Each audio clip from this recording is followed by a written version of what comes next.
Alhamdulillahilladzi hadana lihada wa ma kunna linahtadiya laula an hadanallah. Asyhadu an la ilaha illallah wahdahu la syarika lahu wa asyhadu anna Muhammadan abduhu wa rasuluh. Allahumma shalli wa sallim ala nabiyyina Muhammadin wa ala alihi wa sahbihi ajma'in. Amma ba'du fa ya ayyuhan nas usikum wa iyaya bitaqwallah faqad fazal muttaqun. Wasma'u ma qala Allah Ta'ala fil Qur'anil Karim. A'udzu billahi minasyaitonir rajim. Wa'tasimu bihablillahi jami'an wa la tafarraqu. Wadhkuru ni'matallahi 'alaikum idh kuntum a'da'an fa'alafa baina qulubikum fa asbahtum bi ni'matihi ikhwana wa kuntum 'ala syafa hufratin minan nari fa anqadhakum minha. Kadzalika yubayyinullahu lakum ayatihi la'allakum tahtadun. Shadaqallahul azim. Hadirin jamaah Jumat rahimakumullah. Khutbah saya kali ini saya beri tema damai itu indah. Ya, mungkin ada yang berpikiran materi khutbah ini diilhami atau terinspirasi dengan kejadian kemarin, bentrokan antar kelompok yang terjadi di kota kita, dan kita tentunya berharap peristiwa ini tidak berlanjut lagi ke depan karena kita tidak ingin ada korban yang lebih banyak. Kita tidak ingin juga kondisi kota kita menjadi terus saja mencekam karena adanya permusuhan antara kelompok yang satu dengan kelompok yang lain. Kita tahu bahwa cukup banyak ayat Al-Quran maupun hadis Rasulullah SAW yang menganjurkan kepada kita untuk selalu hidup berdampingan, selalu hidup berdamai antara satu dengan yang lain. Salah satunya adalah ayat yang saya sebutkan tadi. Kata Allah, wa'tasimu bihablillahi jami'an wa la tafarraqu. Berpeganglah terus kalian pada tali Allah dan janganlah saling bercerai-berai. Wadhkuru ni'matallahi 'alaikum, dan ingatlah pada nikmat Allah yang diberikan kepada kalian semua. Idh kuntum a'da'an, ketika kalian bermusuhan satu sama lain. Fa'alafa baina qulubikum, kemudian Allah jadikan hati kalian menjadi menyatu, menjadi saling cinta satu sama lain. Yang fa'asbahtum bi ni'matihi, yang kemudian Allah jadikan dengan nikmat Allah itu ikhwana, kalian menjadi bersaudara, kalian menjadi bersahabat, kalian menjadi damai satu sama lain. Wa kuntum ala syafa hufratin minan nari, dan sebenarnya kalian itu nyaris saja berada di tepi jurang neraka, ya minan nari, neraka, fa anqadhakum minha, tetapi kemudian Allah menyelamatkannya. Kadzalika yubayyinullahu lakum ayatihi la'allakum tahtadun. Inilah Allah jelaskan tanda-tanda atau ayatnya kepada kalian semua supaya kalian mendapatkan petunjuk, mendapatkan hidayah.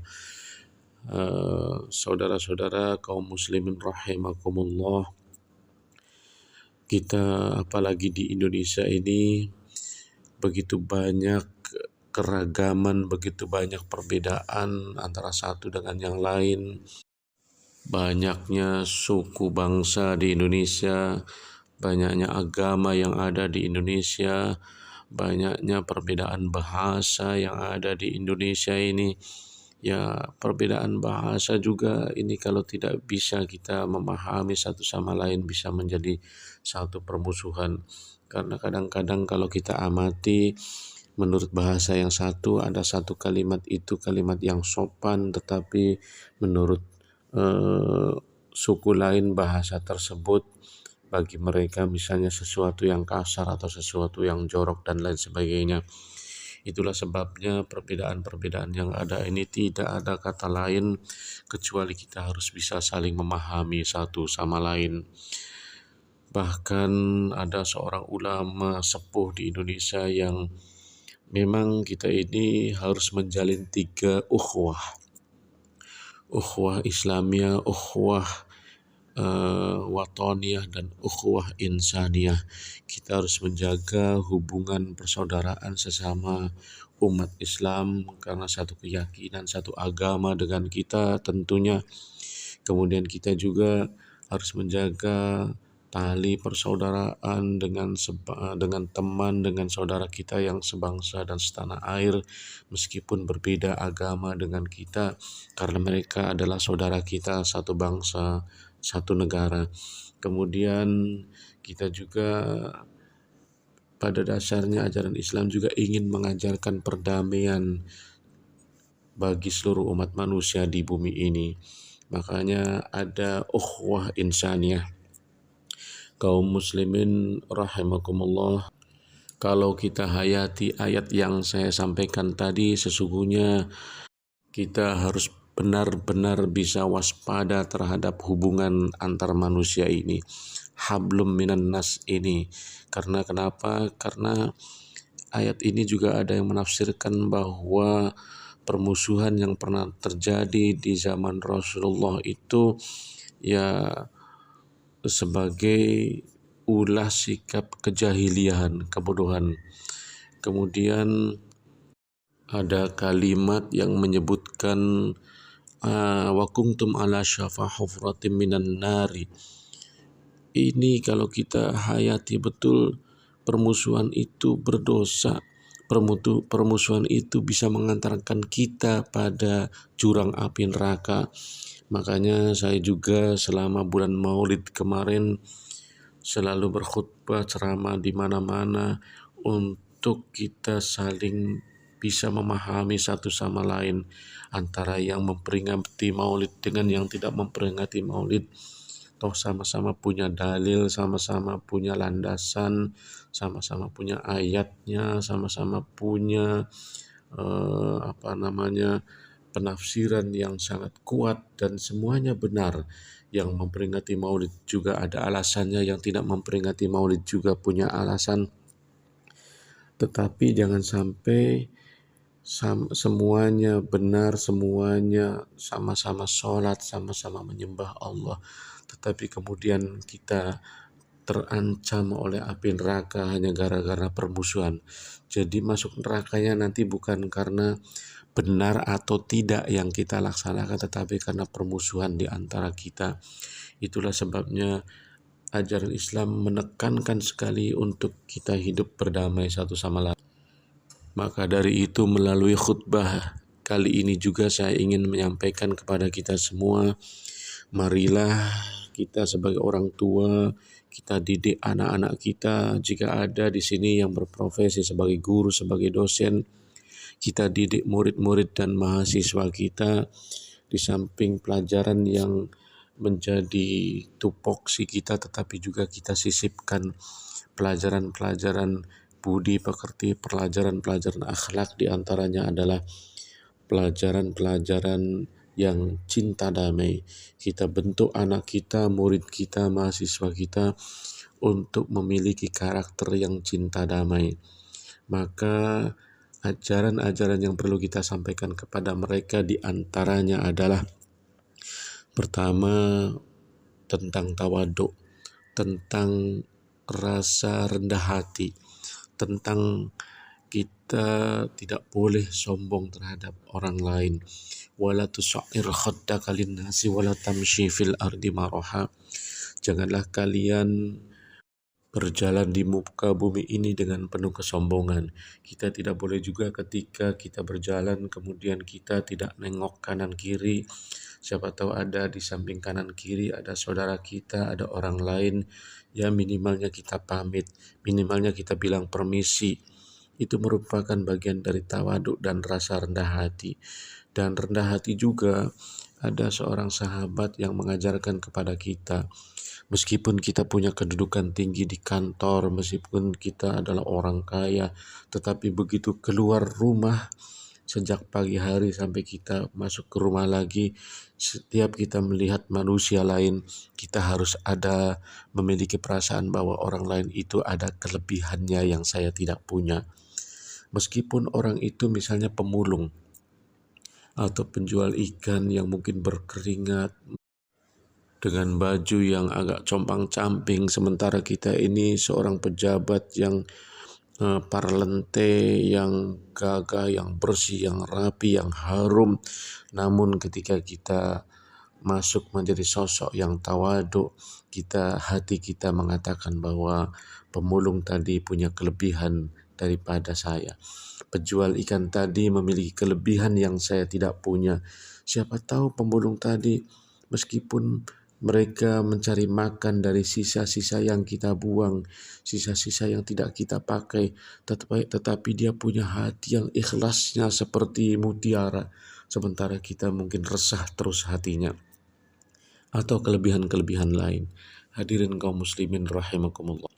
Yang kedua, pelajaran lain adalah ajarkan kepada anak kita jangan mudah marah. Tentu saja kita harus terapkan pada diri kita sendiri. Karena ada satu sahabat yang meminta wasiat kepada Rasulullah. Ausini ya Rasulullah. Jawaban Rasulullah, la taghdab, la taghdab, la taghdab. Artinya, berilah aku wasiat wahai Rasulullah. Tetapi jawaban Nabi, janganlah engkau mudah marah. Janganlah engkau mudah marah. Janganlah engkau mudah marah. Sampai 3 kali diulang-ulang oleh Nabi. Ini saking pentingnya bahwa sikap amarah itu adalah sikap yang buruk, yang bisa berbahaya, yang tentunya bisa menimbulkan permusuhan di antara umat manusia.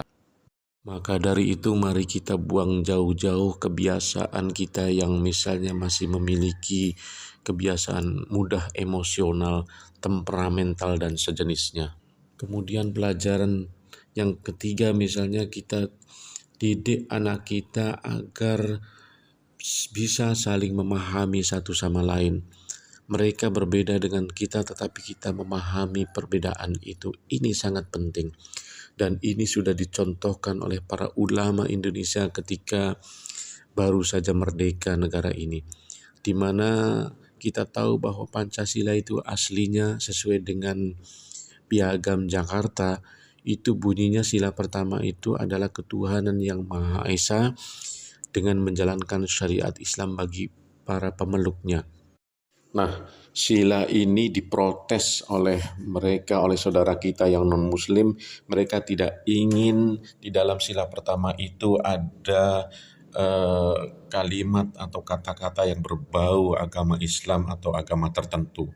Sehingga kemudian sila itu berubah menjadi ketuhanan yang Maha Esa saja. Tidak ada kelanjutannya. Ya, 7 kata di belakangnya itu dihilangkan. Ini demi apa? Ini demi persatuan dan kesatuan. Ini demi kedamaian. Karena sikap seperti ini pun merupakan bagian dari cara mempertahankan kemerdekaan yang begitu susah payah didapatkan oleh para pejuang-pejuang kita saat itu. Bayangkan jika saja para ulama kita, para tokoh-tokoh Islam kita, para pejuang Muslim kita saat itu tidak mau memahami keinginan kelompok lain, tidak mau memahami dan menghargai pendapat dari agama lain. Bisa saja kita terjadi perang, saudara.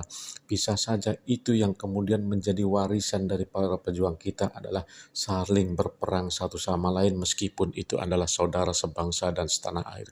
Tetapi para ulama kita legowo, mereka bijaksana, pertahankan kemerdekaan, pertahankan kedamaian, jangan lagi ada perpecahan di antara kita. Bumi Indonesia ini, tanah Sulawesi Tenggara ini adalah milik kita bersama. Mari kita kelola, mari kita bangun dengan kerjasama, bukan dengan saling perpecahan dan bermusuhan satu sama lain. Demikian yang dapat kami sampaikan, mudah-mudahan bisa dipahami dan bisa kita terapkan dalam kehidupan sosial kita sehari-hari. Barakallahu li